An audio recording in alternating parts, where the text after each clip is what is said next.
Nah, ya jawaban-jawaban seperti inilah yang biasanya dalam fakta lapangannya itu malah gak kena target terus gitu teman-teman. Saya sering ketawa gitu karena inget sama saya sendiri gitu.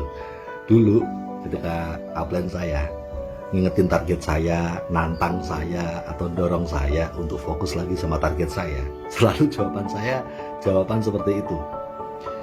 Jawaban selalu berusaha, berjuang sampai kena, pantang menyerah up, wah, gitu ya, selalu berupaya up. Dan upline saya menjawab persis seperti yang saya jawab kepada tim saya ini, gitu. Jawaban kayak gitu tuh biasanya orangnya malah gak pernah kena target. Upline saya bilang, dulu kamu jawab saya kayak gitu terus, sampai hari ini kamu jawab saya kayak gitu terus, kena target gak? Karena apa teman-teman? Sebenarnya di balik kata-kata itu muncul dari sebuah pemikiran. Nah, jadi orang tuh bisa melihat pemikirannya seperti apa dari kata-katanya. Ya, ketika kita diingetin target kita sama upline kita, ditantang atau didorong, dimotivasi gitu ya, untuk ingat sama target kita, lalu jawaban kita seperti itu, siap memperjuangkannya up, pantang menyerah up, terus berusaha up.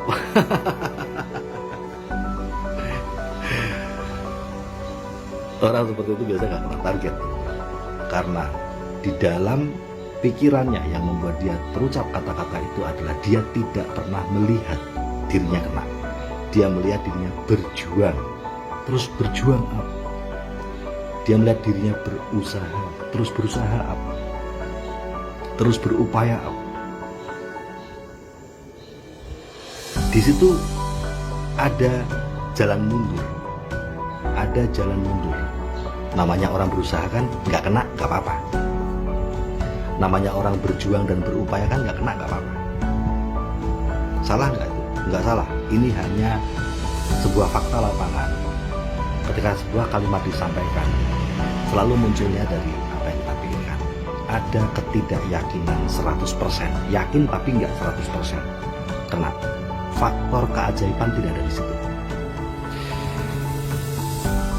Bedakan antara sebuah target dengan impiannya teman-teman ya. Target itu pasti ada batas waktu.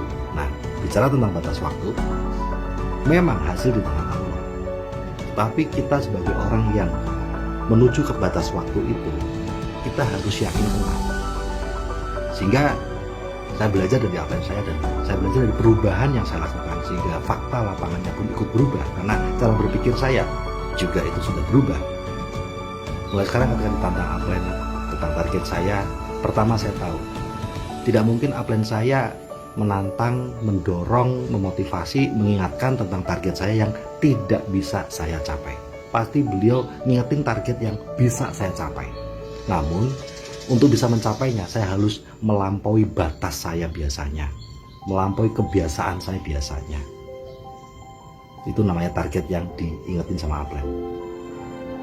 Ketika saya yakin akan kena, walaupun saya tahu tetap Allah yang menentukan, saya akan jawab, yakin kena up. Pasti kena. Pasti bisa. Di situ saya tidak perlu apa yang saya tahu tentang sebuah prosesnya, yaitu berusaha, berjuang, berupaya. Ya iyalah, nggak usah diomongin kalau itu mah. Tetapi di situ saya menunjukkan keyakinan saya kepada upline saya, terutama pada diri saya sendiri. Saya sudah bisa melihat saya kena. Misalnya saya belum kena Majesty pun, diingetin sama upline saya, ayo gempur Majesty, yakin kena. Itu jawaban saya. Jawaban itu muncul dari pikiran saya, bahwa saya sudah ada di garis itu. Walaupun perjuangan saya saat ini belum kena, pasti kena. MPC, piye caranya, nggak tahu gimana caranya, pasti kena. Ada sebuah komitmen dalam diri saya sendiri bahwa saya bisa kena.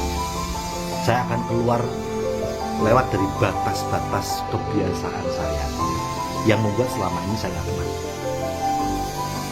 So, Anda sudah tahu sekarang cepat atau lambat, orang-orang yang mengatakan kalimat-kalimat tentang targetnya keluar dari pikirannya bahwa dia pasti kena, bisa banget, pasti dapat, yakin kena, itu cepat atau lambat orang ini pasti kena. Namun berbeda dengan orang yang akan terus berusaha, terus berjuang, terus berupaya tanpa henti, terus berusaha setiap hari. Itu orang ini tidak bisa melihat dia kena. Dia masih melihat jalan untuk mundur, jalan untuk sembunyi ketika nggak kena, jalan untuk tetap aman ketika nggak kena. Sama seperti sebuah komitmen ketika orang mau menikah, berbeda sekali. Ayo pernikahan tanggal 1 Desember misalnya, ya pasti. Walaupun kita tahu nanti 1 Desember tahu banjir nggak jadi nikah. Tapi kalau kita bilang kita berusaha ya 1 Desember, kita berupaya ya 1 Desember menikah, ya kita sudah belum tiba pun sudah lihat ada celah mundur. Semoga teman-teman mulai belajar bahwa kata-kata yang kita sampaikan itu selalu ada asalnya lahir dari pikiran kita, dan pikiran kita sangat dipengaruhi dari visi kita. Visi kita dipengaruhi dari keterdesakan kita. Kenapa saya harus ada di sana di saat itu? Target itu selalu ada batas waktunya. Dan bicara tentang batas waktu, kita tidak ngomong berusaha, kita tidak ngomong berupaya, tidak ngomong berjuang. Kita tahu pasti berusaha, pasti berupaya, pasti berjuang. Tapi kita ngomong, kita kena atau tidak. Sukses selalu teman-teman. Goroyang.